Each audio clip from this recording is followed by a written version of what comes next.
Chers amis, eh bien, bonsoir. Toujours bien aussi d'échanger comme ça, c'est édifiant pour nous. Jean 14, versets 12 à 14, que faut-il en penser? Qu'est-ce que cela signifie? J'aime ce verset. Ah, je vais le lire quand même. J'aime ce verset. Il faut peut-être le lire pour tous ceux qui ne le connaissent pas par cœur. Bien sûr, je me le suis noté. En vérité, je vous le dis. Celui qui croit en moi fera aussi les œuvres que je fais. Il en fera de plus grandes parce que je m'en vais au Père. Et tout ce que vous demanderez en mon nom, je le ferai afin que le Père soit glorifié dans le Fils. Si vous demandez quelque chose en mon nom, je le ferai. Alors c'est un texte qu'on a somme toute lu plusieurs fois, je pense. Maintenant, moi à chaque fois que je le lis, je me dis, Seigneur, il est beau ce verset et j'y crois de tout mon cœur. Maintenant, j'ai du mal à comprendre tout ce que vous demanderez. Alors, j'ai ma réponse, mais je trouvais que ça serait intéressant quand même de l'aborder. Tout ce que vous demanderez, je le ferai. Si je demande une Lamborghini, là, je ne suis pas sûr qu'il le fera. À moins que, j'en suis pas pleinement convaincu. Alors, ma question, c'est, et d'autant plus dans un cas comme celui d'Esther, quelqu'un qui est malade, qui lit ce texte, qu'est-ce qu'il faut en penser? Qu'est-ce que vous en pensez? Comment comprendre ce texte? La clé, elle est dans le « en mon nom », en fait. Oui. C'est toute la clé de tout ça. Si je viens au nom de Benjamin, il vaut mieux que je sois sûr que je vienne vraiment au nom de Benjamin et que je dise ce que Benjamin m'a dit de dire, ou que je sois aligné finalement à ce que Benjamin dit. Sinon, c'est du blabla, en fait. J'ai aucune autorité. C'est une escroquerie. Exactement. Si je viens au nom de quelqu'un, alors j'ai une autorité. Si j'ai un papier officiel et que je viens au nom de quelqu'un qui a signé du président de la République, alors j'ai une autorité et j'ai de l'aplomb.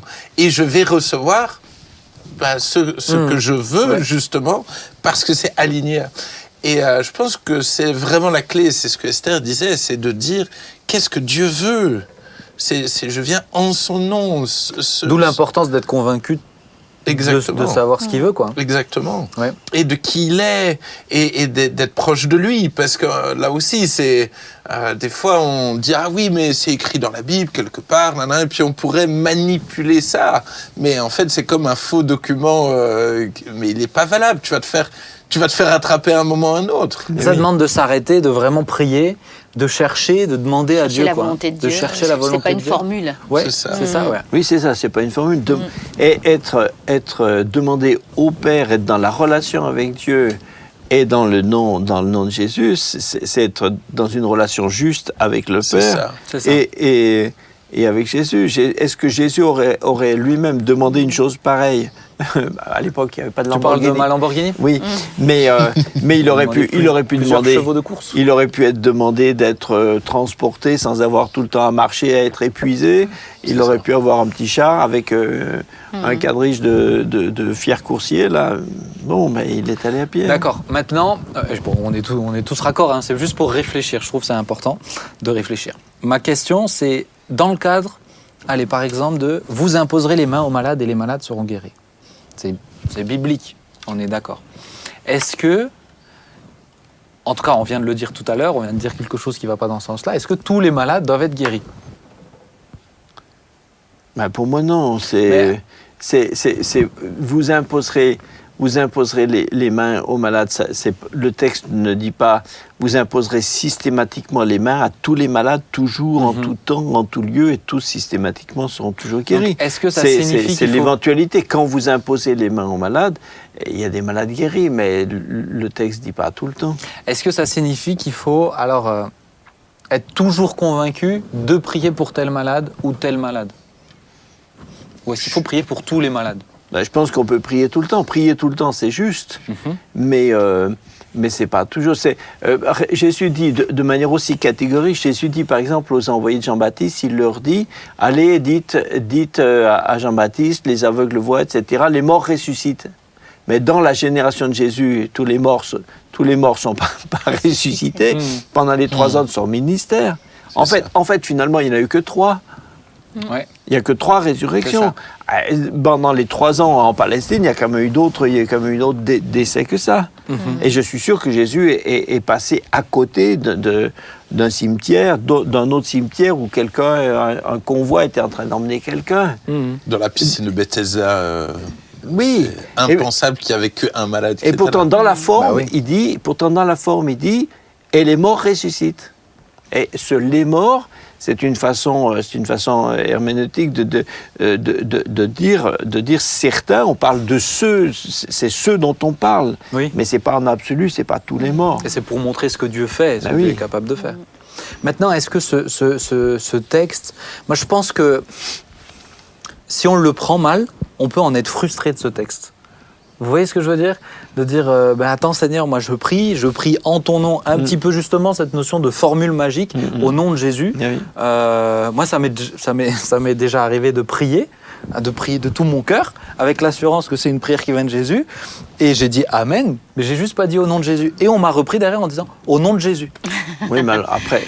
Oui, bien sûr, mais au nom de Jésus, ça veut pas dire que je suis pas obligé de le prononcer. Oui, mais prier prier au nom de Jésus, c'est pas utiliser les 2 syllabes. Jésus, c'est pas une histoire de prononciation phonétique. C'est ça. Et des fois, moi, je me suis surpris à dire au nom de Jésus comme une formule littéraire de ma prière, mais que finalement je ne réalise plus qu'est-ce que je suis en train de dire. C'est dans l'autorité de Jésus, c'est par le mandat que Jésus m'a donné. Et donc ça devient un rituel. Oui. Et je pense que là, on touche le côté un peu dangereux de finalement prononcer le nom de Jésus, mais à la légère en fait. C'est de dire, punaise, est-ce que vraiment je prie dans le nom de Jésus ? C'est utiliser le nom de Dieu en vain. Ouais, exactement.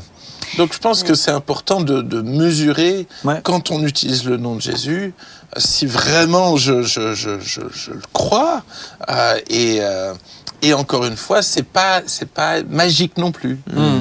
Après, Dieu peut le demander vraiment dans le combat spirituel, d'utiliser le nom de Jésus. Oui. Ça me fait penser à ton grand-père, notamment, avec cette histoire de Tan, cette vision qu'il avait eue des démons, là, des petits démons comme ça. Et le Seigneur lui a dit, mais utilise mon nom. Donc ça, c'est vrai qu'il y a ça dépend. Il y a une puissance dans le nom de Jésus, ça c'est sûr. Mais cette puissance, elle ne vient pas du mot. Oui. La puissance, elle vient de l'autorité, de la relation. Si je peux dire que je viens au nom de Monsieur Macron, je veux dire, je peux le dire, mais je n'ai aucune autorité. Par contre, si j'ai un document signé par lui, ça t'ouvre les portes. Ça n'a plus rien à voir. Et on peut faire des prières dans le nom de Jésus sans forcément le prononcer à la fin de la prière avant de dire Amen.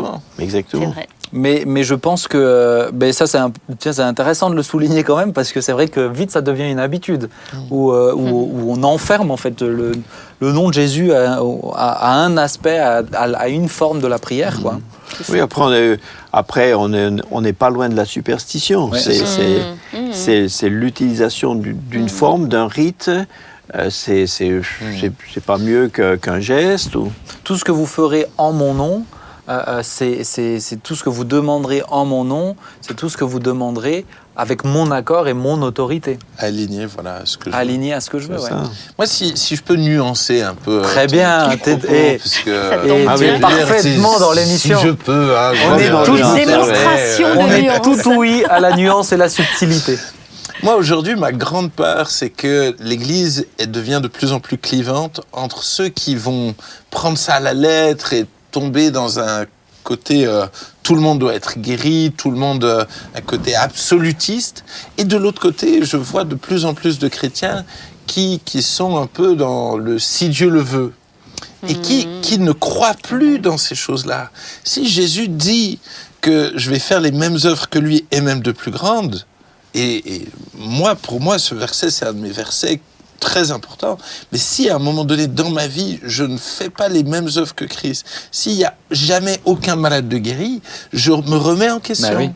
Parce que, à quelque part, oui, Jésus ne guérit pas tous les malades, mais d'un autre côté, il veut guérir les malades. Et donc, si jamais aucun malade n'est guéri, c'est qu'il y a aussi un problème ailleurs. Oui, mais ça dépend aussi des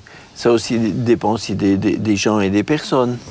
Toi, dans ton, j'allais dire, dans ton identité chrétienne et de service, dans le service de Dieu, il y a cet impact, ce don. Mais Paul dira, tous ont-ils les dons des guérisons. Tout le monde n'est pas amené. Alors tout le monde peut prier, puis par exemple dans la famille, presque tous les parents, une fois ou l'autre, ont vu prier pour les enfants, être guéris, etc. Mais tout le monde n'a pas dans sa panoplie personnelle des dons de guérison. Ouais, alors là, c'est intéressant. Moi, mais là, on va partir sur une autre émission. Là, Jean-Marie nous a lancé sur autre chose. Moi, ça questionne sur autre chose. Est-ce que, vous savez quoi, on va rester sur une question pour terminer cette émission. Moi, ça questionne. Merci Jean-Marie. Ça questionne sur, alors voici les signes qui accompagneront tous ceux qui auront cru en mon nom. Tous ceux, c'est quand même pas réducteur à ceux qui ont reçu le don des guérisons. Je pense que certains cachent leur manque de foi avec cette raison-là. Oui, mais je suis pas en train de dire que c'est ton cas. Mais c'est pas tous qui ont tous les signes. Par exemple, toi, tu n'as jamais servi un serpent. Ça, tu n'as jamais bu un breuvage mortel. Mais je t'en prépare un tout à l'heure. Mais justement, alors c'est bien. On va rester sur cette question. On va faire une en grande tout cas, première. je vais être présent lors de cette discussion. on va faire une grande première. Là, je vois que moi, j'aime bien quand on n'est pas tous pleinement d'accord, parce que c'est aussi ça la beauté des avis qui divergent. On va terminer par la prière. On va demander à celle qui ne s'est pas mouillée dans cette discussion et cette question. Nathalie, si tu veux bien prier, et que Dieu nous donne beaucoup de sagesse et qu'il montre à Jean-Marie la vérité. Amen. Seigneur, nous sommes tellement heureux de t'appartenir. Nous sommes heureux de dépendre de toi. Nous sommes heureux de savoir que tu es toujours avec nous. Seigneur, je te remercie infiniment d'avoir donné ta vie sur la croix pour nous et que tu sois le ressuscité, celui qui a ouvert la voie jusqu'au Père pour nous. Nous sommes conscients du privilège. Seigneur, c'est vrai, nous voulons vivre ta vie, vivre le plein évangile, vivre ce que tu as promis pour nous. Seigneur, augmente-nous la foi et que nous puissions vraiment, en ta présence, unis d'un même cœur, vivre dans l'Église, c'est vrai, le surnaturel de Dieu, parce que tu es un Dieu surnaturel. Nous ne voulons pas dépendre de ça, nous voulons apprendre à t'aimer chaque jour davantage, mais Seigneur, aide-nous à vraiment compter sur toi, même dans les moments faciles et dans les moments difficiles, que nous soyons constants avec toi, Seigneur.